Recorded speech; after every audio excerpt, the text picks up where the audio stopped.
Greetings, it's Mike Middleman, and welcome to this very short video on how to shorten your LinkedIn URL such that you can display your LinkedIn URL on your resume in the header section.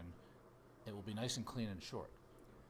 So I've opened up my main page on LinkedIn, and I'm going to go into the upper right hand corner and click the Me.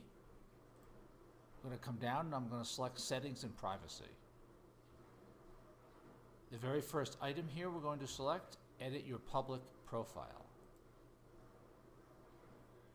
On the upper right hand corner you can see Edit URL.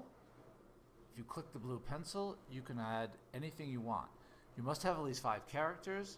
My suggestion is some combination of your first and last names, just nothing where there's a whole bunch of numbers or something that would look out of place on a resume.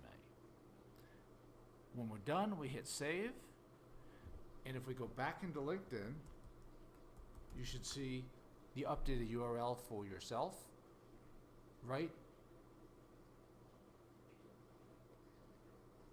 Okay.